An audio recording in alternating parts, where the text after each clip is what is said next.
People think abuse means screaming or the stench of liquor, but in America's richest suburbs, monsters wear bespoke suits and use technology to build invisible prisons.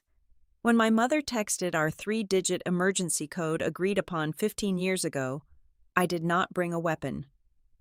I brought a military encrypted laptop. My wealthy stepfather thinks I am just a quiet desk clerk. He does not realize my silence is not submission. It is a hunter watching her prey. Hello, everyone. Before today's story begins, we'd like to share a quick message. YouTube recently removed our monetization, cutting off our income.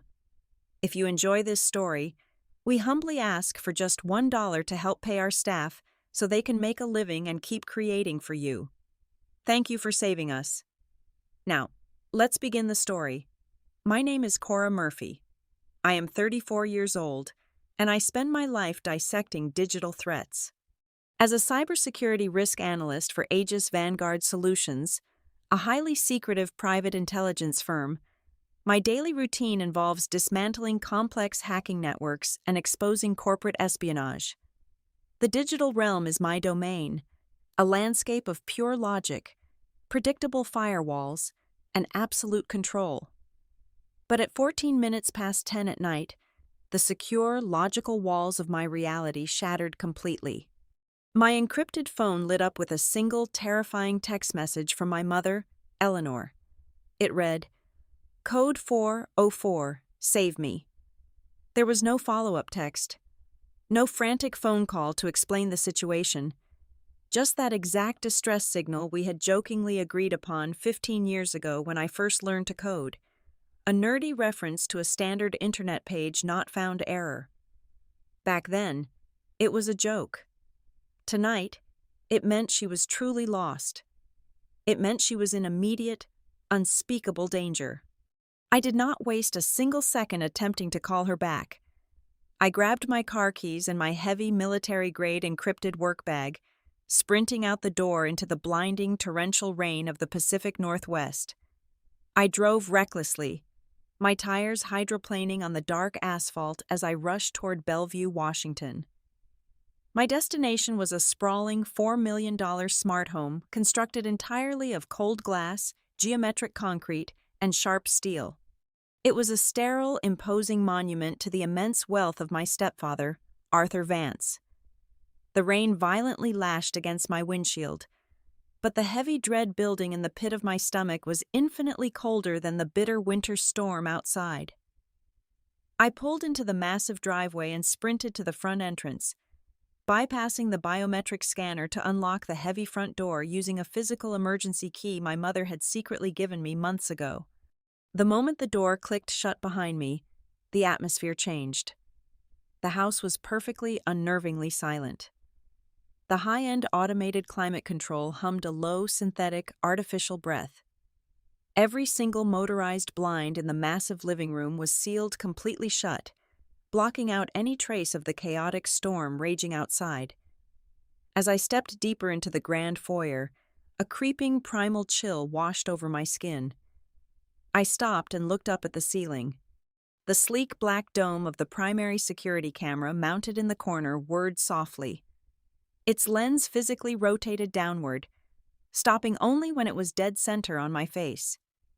It was tracking my every movement.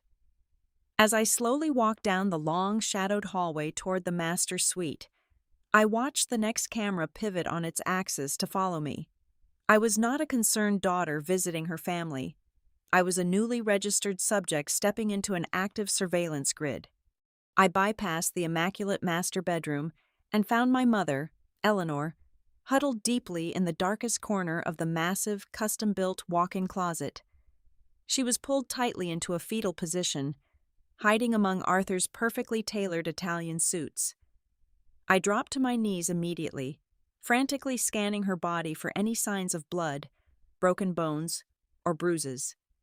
Physically, her skin was completely untouched, but her eyes were wide, bloodshot, and utterly terrified.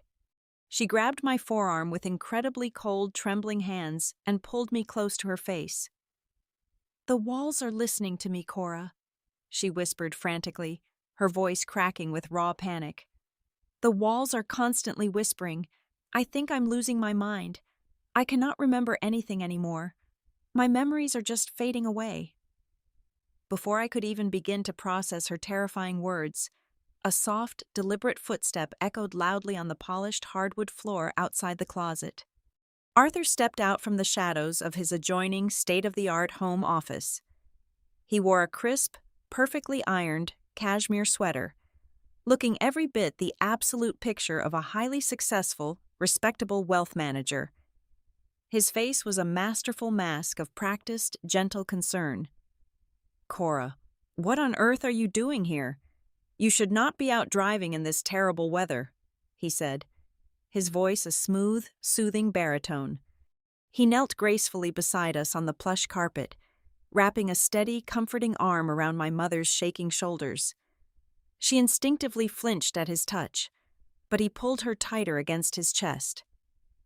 "I am so incredibly sorry you had to see her like this," he said, looking up at me with eyes full of feigned, heartbreaking pity. "Your mother has been having these terrible episodes much more frequently lately. The specialists suspect rapid early-onset dementia. Her paranoia is getting dangerously severe." Arthur stood up slowly, gently letting go of my mother and offering me a polite but distinctly dismissive smile. "I have already contacted the absolute best private psychiatrist in Seattle. They will be here first thing in the morning to evaluate her properly. You should really go back home and get some rest. I promise you, I have absolutely everything completely under control." His performance was flawless, smooth, and undoubtedly convincing enough to fool any concerned neighbor or distant relative. But I am professionally trained to look for the tiny, invisible anomalies in seemingly perfect systems. My eyes drifted down from his face to his perfectly pressed slacks.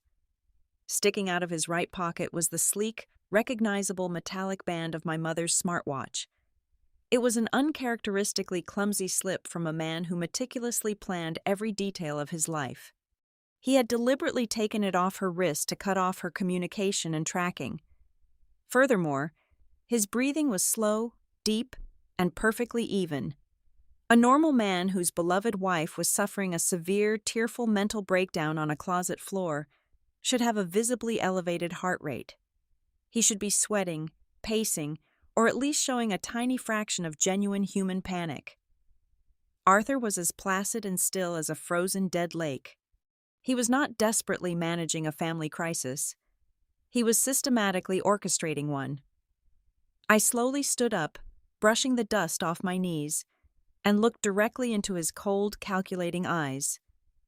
"I really appreciate your deep concern, Arthur," I said, my voice completely flat and devoid of any emotion. "But considering the weather, I think I will stay the night." I locked the heavy wooden door of the guest bedroom and immediately turned off the overhead lights, plunging the space into absolute darkness. I did not pull back the pristine white duvet or fluff the hypoallergenic pillows. Instead, I sat cross-legged on the cold hardwood floor and unzipped my encrypted work bag. I carefully pulled out my specialized Aegis Vanguard network terminal, a heavy matte black device built for hostile digital environments. The screen flared to life, casting a pale, ghostly blue light across my face. I bypassed the heavily monitored guest network entirely and launched a silent, aggressive brute force sequence against the central administrative router of the mansion. Arthur had spared absolutely no expense on his digital security, employing a commercial-grade firewall that took me until nearly 2 o'clock in the morning to quietly dismantle without triggering any automated alarms. Once I finally breached the administrative core, I gained complete visual access to the nervous system of the entire estate. What I uncovered in those digital logs was a meticulously engineered, utterly horrifying nightmare. The smart home was not glitching or malfunctioning in any way. It was executing precise, scheduled commands exactly as Arthur had programmed them. I discovered a hidden, encrypted routine set to activate at exactly 11:30 every single night. The script silently engaged the electronic deadbolt on the exterior of the master bedroom door. He was literally locking his wife in a cage while she slept. I scrolled deeper into the climate control matrices and found another malicious command. At exactly 2:15 in the morning, the ambient temperature in the master suite was programmed to plummet from a comfortable 72 degrees down to a freezing, bitter 58 degrees. He was using severe thermal shock to guarantee extreme sleep deprivation, a well-documented psychological torture tactic guaranteed to induce heavy paranoia and rapid cognitive decline. But the most chilling discovery lay buried deep within the home entertainment audio matrix. I traced an active, localized data stream routed specifically to the invisible, high-fidelity surround sound speakers embedded directly above the bed in the master suite. Arthur had uploaded dozens of custom, low-frequency audio files. I plugged my secure earpiece in and played one of the files. My blood ran completely cold. It was a faint, heavily distorted track of overlapping, malicious whispers and soft, rhythmic scratching sounds. The volume was set to a barely perceptible level, just loud enough to bypass conscious hearing and bleed directly into the subconscious mind. He was artificially generating auditory hallucinations, piping madness directly into her bedroom while she shivered in the freezing dark, trapped behind a locked door. At exactly 7 o'clock the following morning, the rich, heavy scent of freshly ground premium coffee drifted down the quiet hallway. I walked into the sunlit, immaculate kitchen to find Arthur dressed in perfectly tailored navy slacks and a crisp, blindingly white linen shirt. He was the absolute, unquestionable embodiment of a devoted, loving partner, skillfully arranging a plate of fresh berries and sliced melon. "Good morning, Cora," he said warmly, his voice dripping with an artificial sweetness that made my stomach turn. "Did you manage to get any sleep through that terrible storm?" Eleanor sat silently at the massive marble kitchen island, staring blankly down into her porcelain teacup. She looked 10 years older than she had just 6 months ago, her vibrant energy entirely drained. Arthur walked over and gently placed a small, white ceramic saucer on the counter directly in front of her. On the saucer rested 2 identical pale blue capsules. "Time for your daily brain supplements, my sweet love," he whispered, pressing a tender kiss into the crown of her hair. "Dr. Evans assures me these will help clear up that awful mental fog you have been fighting." Arthur turned his back and walked toward the espresso machine for exactly 5 seconds to pour my coffee. It was all the time I needed. I silently slid my hand across the smooth marble, palmed one of the strange blue capsules, and swiftly dropped a visually identical, over-the-counter vitamin pill in its exact place. Eleanor blindly picked up the pills and swallowed them with a sip of water, never once looking up from her empty teacup. Arthur kissed her cheek again, grabbed his leather briefcase, and left for his downtown financial firm at exactly 8:30. The very second the heavy mechanical groan of the garage door ceased, the thick, suffocating tension abruptly vanished from Eleanor's shoulders. She slumped forward, buried her face in her trembling hands, and began to weep. It was a quiet, desperate, thoroughly broken sound. I immediately pulled my heavy wooden stool closer to her. "Mom, look at me. Talk to me right now," I urged softly, keeping my voice steady and commanding. "I cannot remember anything anymore, Cora," she cried, reaching out and gripping my wrists with a terrifying, desperate strength. "I keep failing to log into my secure bank accounts.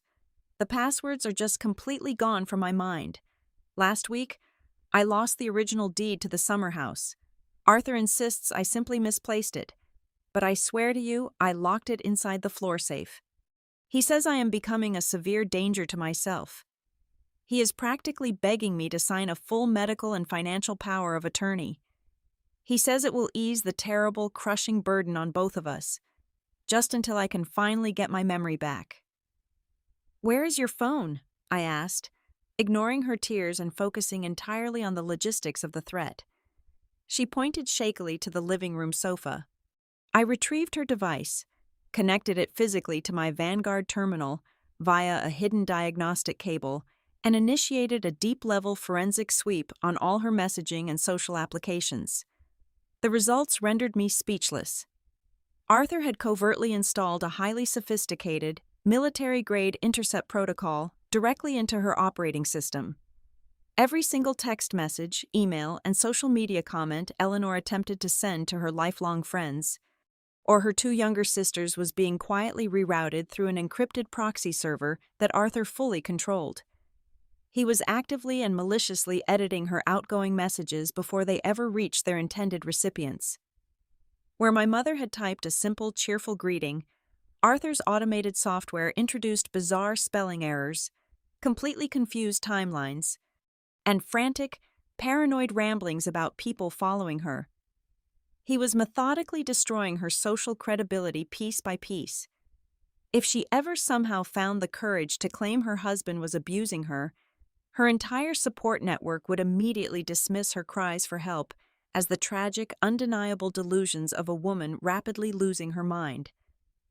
At exactly 11:45, my encrypted phone vibrated sharply against the kitchen counter. It was a highly secure, self-destructing text message from a trusted senior toxicologist at the Aegis Vanguard Biochemistry Laboratory. I had paid a private courier an exorbitant fee to rush the stolen blue capsule across the city earlier that morning. The chemical breakdown was explicitly clear, written in cold, undeniable scientific terms.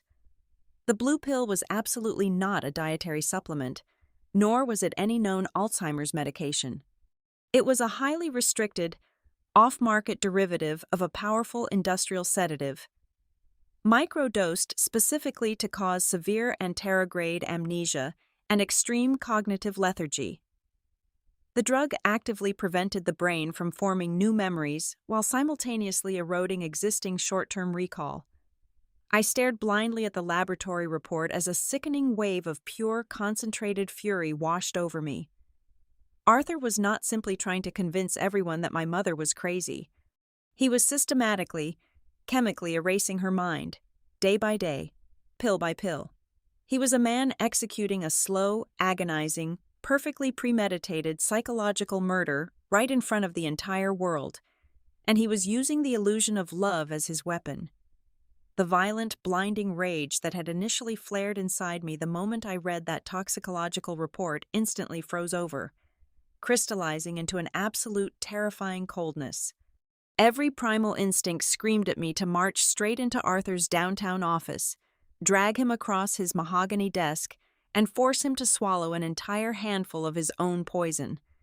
But I am an intelligence analyst. I know exactly how catastrophic impulsive vengeance can be. If I confronted him immediately, with nothing but a stolen pill and my own accusations, I would lose everything.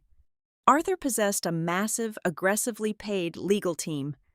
Within 24 hours, his high-priced attorneys would effortlessly spin the narrative. They would paint me as the hysterical, deeply paranoid daughter, desperately trying to tear a loving family apart for my own financial gain. He would file a restraining order against me, legally barring me from ever stepping foot on the property again, effectively trapping my mother alone in that digital cage with her executioner. I needed something far heavier than a mere medical discrepancy. I needed a weapon of mass destruction. I left the house quietly, ensuring every camera saw exactly what it expected to see: a tired, defeated daughter heading back to work. I drove straight to the heavily fortified downtown headquarters of Aegis Vanguard Solutions. Bypassing my usual department, I descended into the subterranean levels of the facility, slipping into a restricted, hermetically sealed server room reserved strictly for international financial espionage. I sat down at a high-clearance terminal, bypassing 4 distinct layers of biometric security, and initiated a deep, invasive dive into Arthur's prestigious wealth management firm. If a wealthy, respectable man suddenly resorts to slowly poisoning his wife to steal her assets, there is always a frantic, desperate financial motive hidden just beneath the surface. I was searching for the classic clichés: a secret, crippling gambling addiction, a catastrophic string of terrible stock market bets, or an expensive second family. What I unearthed over the next 6 hours was infinitely more dangerous. Arthur was not a pathetic gambler. He was a highly sophisticated, white-collar launderer for a brutally violent Eastern European criminal syndicate. Using an incredibly complex web of offshore shell corporations, phantom holding companies, and anonymous bank accounts scattered across Cyprus and the Cayman Islands, Arthur had been quietly cleaning tens of millions of dollars in illicit drug and weapons money. He disguised the dark money through a series of massive, high-end commercial real estate investment funds right here in the Pacific Northwest. For nearly 8 years, he had been the golden boy of the syndicate, a pristine, untouchable face for their bloody money. But as my tracing algorithms brutally chewed through his heavily encrypted financial ledgers, a massive, glaring anomaly appeared on the screen. The numbers simply did not align. Over the past 18 months, Arthur had quietly hemorrhaged an absolutely staggering amount of the syndicate's money. It was a deficit of nearly $25 million, vaporized in a series of incredibly reckless, highly leveraged investments that had completely imploded during a recent market downturn. The violent men he worked for did not care about market fluctuations. They only cared about their principal investment. To temporarily stave off his own execution, Arthur had done the unthinkable. He had secretly leveraged the massive, untouchable family trust fund that my biological father had meticulously built and left entirely to my mother upon his death. Arthur had used my mother's money as blind collateral to appease the syndicate, buying himself a tiny sliver of time. But the collateral was utterly useless unless it could be quickly liquidated into untraceable cash. And there was a massive, impenetrable concrete wall standing in his way: my mother's signature. The trust fund was legally ironclad. Arthur could not sell a single share of stock, nor could he liquidate the vast commercial properties my father had acquired, without my mother's explicit, legally verified authorization. For months, he had been gently urging her to sell, citing market volatility. But Eleanor had stubbornly, fiercely refused. Those assets were not just money to her. They were the very last tangible mementos of the man she had truly loved, the legacy my real father had bled to build for us. She would never willingly sign them away. The entire horrifying puzzle suddenly snapped together in my mind with a sickening clarity. Arthur could not convince her to sign, so he had to legally bypass her completely. That was the exact purpose of the blue pills. That was the reason for the freezing night terrors and the whispering walls. He was diligently, methodically constructing a flawless, airtight medical history of severe psychological collapse. Once the private psychiatrists he had handpicked officially declared my mother legally incompetent due to rapid onset dementia, Arthur, as her devoted husband, would automatically be granted absolute power of attorney. He would gain immediate, unchecked control over every single dime of my father's trust fund. He would sell it all, pay off his blood debt to the Eastern European syndicate, and emerge completely clean, playing the role of the tragically burdened, wealthy widower. I leaned back in the cold leather chair, my lungs burning as I realized the true, terrifying scope of the timeline. The financial logs indicated the syndicate's final deadline for the $25 million was less than 2 weeks away. Arthur's time was rapidly running out, which meant my mother's time was practically gone. If he successfully obtained that power of attorney, my mother would instantly transition from a necessary obstacle to a severe, lingering liability. People with severe dementia frequently wander off and drown in nearby lakes. They accidentally mix the wrong medications. They suffer tragic, fatal falls down steep marble staircases when no one else is around. Once Arthur got his hands on that signature, my mother would undoubtedly have a permanent, completely tragic accident inside that $4 million glass tomb. Time was no longer measured in weeks or days. It was measured in hours.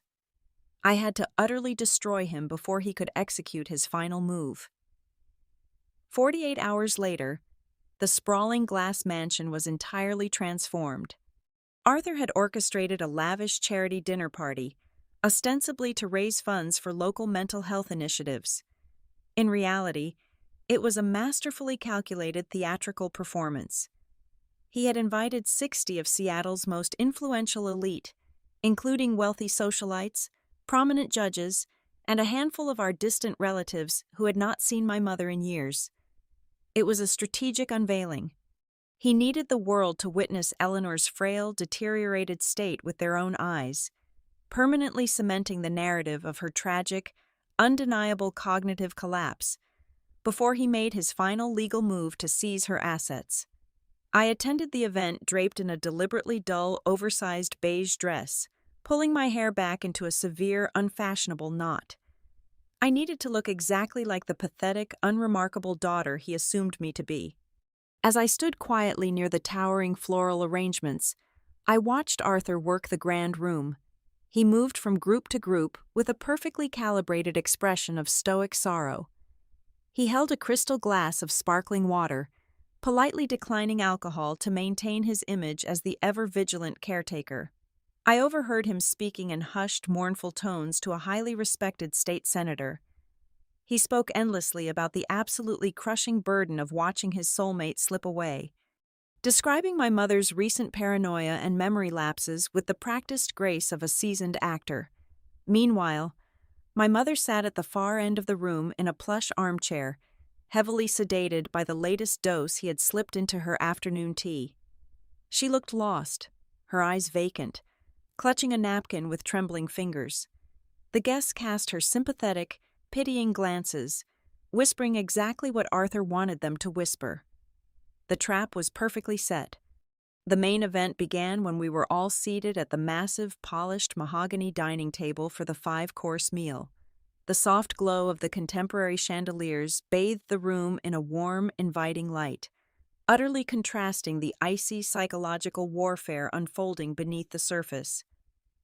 Halfway through the roasted duck course, Arthur decided it was time to eliminate his only remaining variable: me. He needed to discredit me in front of these important witnesses, to paint me as an unstable, highly emotional spinster, so that if I ever tried to challenge his power of attorney, my words would hold absolutely zero weight. He wanted to prove that mental instability was a tragic genetic flaw in my family. Arthur tapped his silver fork against his wineglass, drawing the attention of the immediate table. He turned toward me with a wide, condescending smile. "So, Cora, my dear," he began, his booming voice easily cutting through the polite chatter. "Tell everyone about your little job at the security firm. You are still doing data entry, right? Staring at those boring spreadsheets all day, typing away at a desk? It must be absolutely exhausting, filing reports for the real agents." A few guests chuckled politely. Arthur leaned forward, his eyes locking onto mine with a cold, predatory gleam. "You always were so terribly high-strung, Cora. Just like your poor mother. You must be careful not to let the stress of all that secretarial work push you over the edge. We certainly cannot have 2 fragile women breaking down in one family." The table went entirely silent. It was a blatant, humiliating provocation. He was openly baiting me, waiting for me to flush red with anger, to raise my voice, to throw my napkin down and storm out of the room. He wanted a hysterical scene. Instead, I slowly placed my silver fork down beside my porcelain plate. I reached for my water goblet, took a very slow, deliberate sip, and offered him a brilliantly bright, unbothered smile. "You are absolutely right, Arthur," I replied, my voice completely smooth and cheerfully conversational. "Data entry can be incredibly tedious, but occasionally, my clerical work gets quite fascinating. Just this past Tuesday, for example, I was typing up a massive file on a theoretical financial anomaly. A case study about a highly respected corporate wealth manager who thought he was much smarter than he actually was." Arthur's smug smile faltered by a fraction of a millimeter. He took a sip of his expensive red wine, trying to maintain his composed facade. "Is that so?" he asked, his voice noticeably tighter. Oh, absolutely, I continued, leaning forward slightly, matching his posture. This theoretical manager was quietly taking millions of dollars from some very aggressive, unforgiving Eastern European investors. He was filtering their dirty cash through local commercial real estate funds. But the most interesting part of the file I had to type up was where he hid the primary routing accounts. He did not use the Cayman Islands or Panama like a common amateur. No, he used a very specific, heavily guarded phantom holding company located in Nicosia, Cyprus. The transformation was spectacular. It was as if an invisible sniper had shot him directly in the chest. All the vibrant color instantly drained from Arthur's handsome face, leaving him a sickening ashen gray. The confident, warm spark in his eyes vanished, replaced by an abyss of pure, unadulterated terror. He tried to swallow, but his throat had clearly gone bone dry.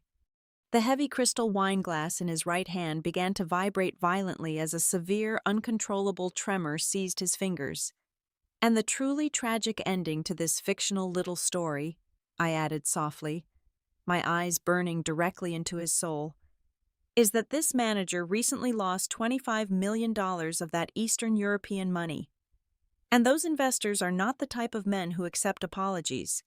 They only accept absolute repayment, or blood. The crystal glass slipped from Arthur's trembling fingers. It hit the edge of the mahogany table and shattered onto the pristine hardwood floor with a sharp, violent crash, sending a dark red pool of expensive vintage wine bleeding across the expensive white rug. The entire dining room gasped in shock. Several guests jumped back in their chairs. "Oh, my deepest apologies," Arthur stammered, his voice weak and completely unrecognizable. He was breathing shallowly, desperately trying to pull his shattered mask back into place. A sudden cramp in my hand. "Please, everyone, excuse me for just one moment." He practically fled the dining room. I patiently waited exactly 15 minutes before quietly excusing myself from the table. I walked down the long, dimly lit hallway toward the basement. I knew exactly where he would be hiding. I descended the wooden stairs and stepped into the sprawling, climate-controlled wine cellar. Arthur was pacing frantically between the towering racks of vintage bottles. When he heard my footsteps, he spun around. The charming, sophisticated philanthropist was completely gone. In his place stood a desperate, cornered animal. The veins in his neck were bulging, and his fists were clenched so tightly his knuckles were stark white. He lunged forward and forcefully shoved me against the heavy wooden door, completely blocking my exit. "Who the hell do you work for?" he hissed, his voice a guttural, venomous growl, his face mere inches from mine. "What do you actually know, you little spy?" I did not blink. I did not flinch. I let him feel the absolute lack of fear radiating from my body. "You think you can just walk into my house and threaten me?" he spat, his breath hot and ragged. "You have no idea who you are dealing with. I have people who can make you disappear. The roads around those mountain passes in the Pacific Northwest get incredibly slick in the rain, Cora. Tragic, fatal traffic accidents happen to young women driving alone all the time. Your brakes could fail tomorrow. Do you understand me?" He was breathing heavily, trying to physically intimidate me into submission. I slowly lifted my hands. I did not push him away. Instead, I reached up and calmly, gently adjusted the knot of his expensive silk tie, smoothing the fabric down against his chest with mocking affection. I leaned forward, bringing my lips right next to his ear. "Account number 78-449-002, I whispered, reciting the exact, highly classified alphanumeric sequence of his deeply hidden private Swiss bank account.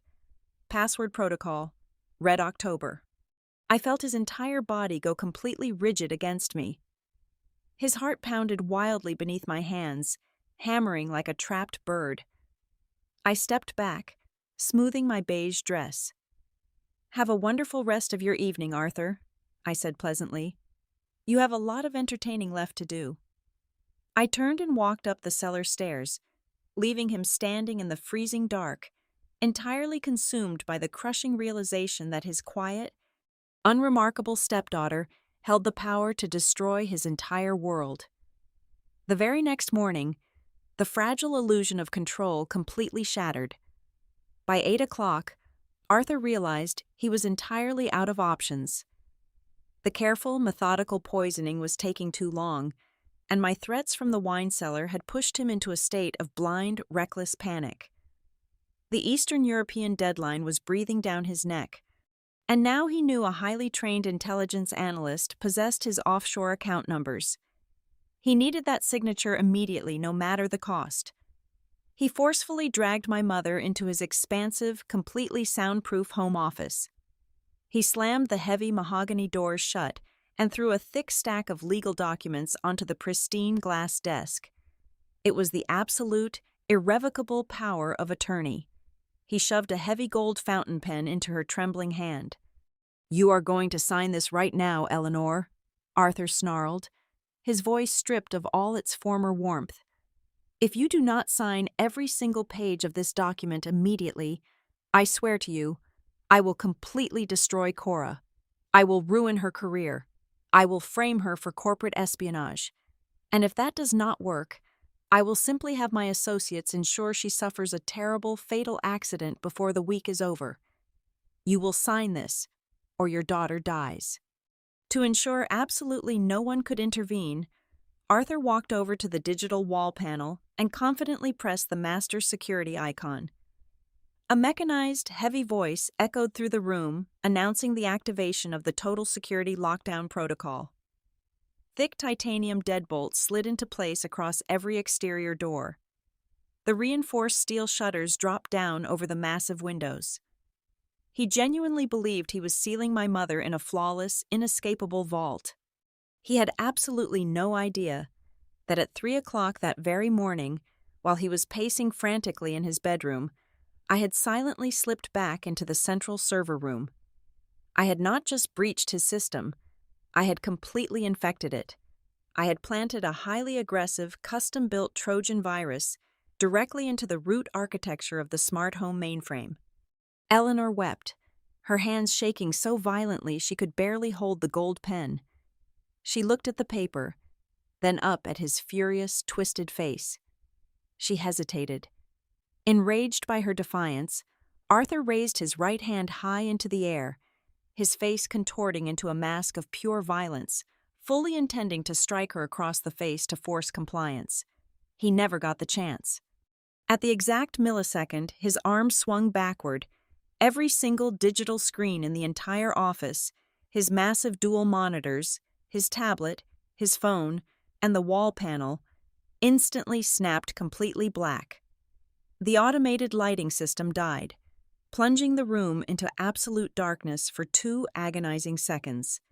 Then, every screen in the house violently flared back to life, blazing with a blinding, terrifying crimson red. Before Arthur could even lower his arm, the high-fidelity surround sound system roared to life at maximum volume. But it was not the synthesized, whispering hallucinations he used to torture my mother. It was his own voice, crisp, clear, and dripping with venom, echoing thunderously off the soundproof walls. "You are completely pathetic, Eleanor. You are losing your mind. No one will ever believe a crazy old woman over me. I own you. I own everything." Arthur stumbled backward, his hands covering his ears in sheer terror. He recognized the audio instantly. It was a compilation of every vicious, degrading threat he had whispered to her over the past 6 months. I had spent the early hours of the morning digging deep into the cloud trash bin of the home surveillance system, recovering and compiling every deleted audio file where his mask had slipped. I was broadcasting his true abusive nature at 120 decibels. Arthur lunged for the manual override switch by the door, desperately yanking the heavy metal handle. It did not budge. The magnetic locks were sealed tight. But they were not locked to keep the world out. They were locked to keep him inside. Exactly 1 block away, sitting in the back of a heavily modified Aegis Vanguard surveillance van, I forcefully hit the enter key on my terminal. I had completely stripped Arthur of his administrative privileges. I was the absolute master of the house now. I engaged the emergency sensory overload protocol. Ear-piercing, high-frequency security sirens erupted throughout the mansion. The overhead smart lights began to flash violently in a blinding, disorienting strobe effect. Arthur spun around in the chaotic, flashing red room, utterly trapped in a terrifying, digitized funhouse of his own creation. His perfectly curated reality was collapsing violently around him. In a final act of pure, frantic desperation, he grabbed a heavy steel chair and swung it wildly at the reinforced glass door of the office. The glass spiderwebbed, but it held firm. He swung again, screaming uncontrollably like a madman. Just as the glass finally shattered inward, raining down onto the hardwood floor, the heavy titanium deadbolts on the front door of the mansion were blown completely off their hinges. A massive swarm of heavily armed state police tactical units, Federal Bureau of Investigation agents, and federal financial investigators flooded into the grand foyer, their tactical flashlights cutting through the red strobe lights. I had electronically submitted the entire unredacted cache of his money laundering ledgers, offshore account passwords, and toxicological reports to the federal authorities at exactly 5 o'clock that morning. Arthur dropped the steel chair, falling to his knees among the shattered glass and the deafening roar of his own recorded confessions. The hunter had finally closed the trap. The torrential rain had not stopped by the time the federal agents dragged Arthur out of the mansion. The polished, untouchable wealth manager was completely gone. In his place was a soaked, pathetic man struggling wildly against the heavy steel handcuffs, screaming incoherent threats and pleading desperately for his lawyers. His bespoke cashmere sweater was ruined, covered in mud and shattered glass. I stood on the grand front porch with my mother, watching the flashing red and blue lights paint the wet driveway. Eleanor did not shed a single tear. The heavy chemical fog was already beginning to lift from her mind. Her eyes, once wide with manufactured terror, were incredibly sharp and utterly clear as she watched the squad car drive away into the stormy morning. 6 months passed. The legal proceedings were remarkably swift. Stripped of his high-priced attorneys, Arthur faced a brutal reality. He was sentenced to 20 years in federal prison without the possibility of early parole for massive financial fraud, extortion, and international money laundering. But the federal government was the absolute least of his worries. The Eastern European syndicate systematically dismantled his entire remaining life, quietly seizing every hidden asset, offshore account, and shell corporation he had left to recoup their stolen $25 million. He was left with absolutely nothing. My mother and I left the cold, glass mansion in Bellevue forever. We moved south to the high desert, purchasing a beautiful rustic wooden cabin nestled deep in the fragrant pine forests of Bend, Oregon. It is a wonderfully, entirely dumb house. There are absolutely no biometric scanners, no automated climate matrices, and no invisible speakers hidden in the ceiling. We heat the living room with a real crackling wood-burning fireplace. We lock our solid oak front door using heavy traditional brass keys. Silence in this house is just silence. It is no longer a weapon. Eleanor healed remarkably fast. Free from the steady diet of industrial sedatives and the orchestrated psychological terror, her brilliant mind fully returned. She reclaimed her life completely. She set up an easel in the sunlit living room and began painting beautiful, vibrant watercolor landscapes again. Using a portion of my father's trust fund, she established a specialized charitable foundation dedicated exclusively to rescuing and legally protecting women trapped in technologically abusive relationships, turning her darkest nightmare into a powerful beacon of hope for others. On a quiet Tuesday afternoon, we sat together on the wraparound wooden porch, watching the golden sun dip below the distant mountains. I handed her a warm cup of herbal tea. Eleanor smiled gently, reaching out to grasp my hand tightly in hers. Her grip was incredibly strong, full of undeniable life. Looking into her warm eyes, the final truth settled heavily into my heart. The absolute greatest revenge against a manipulator is not simply locking them away in a concrete cell. It is proving to them that the enduring light of truth and the fierce, protective power of familial love can effortlessly shatter even the most advanced, meticulously coded technological prisons ever built. True freedom is the ultimate, undeniable reward of the victor. Thank you so much for listening to today's story. We hope you enjoyed it. As an ad-free channel, your support is what keeps us alive. Please support Haley Revenge Stories with just $1 via the QR code on the screen, or click the link in the description box or pinned comment. Also, we would love to connect with you. Please leave a comment telling us which city or state you are listening from. Thank you for standing with us, and see you in the next stories.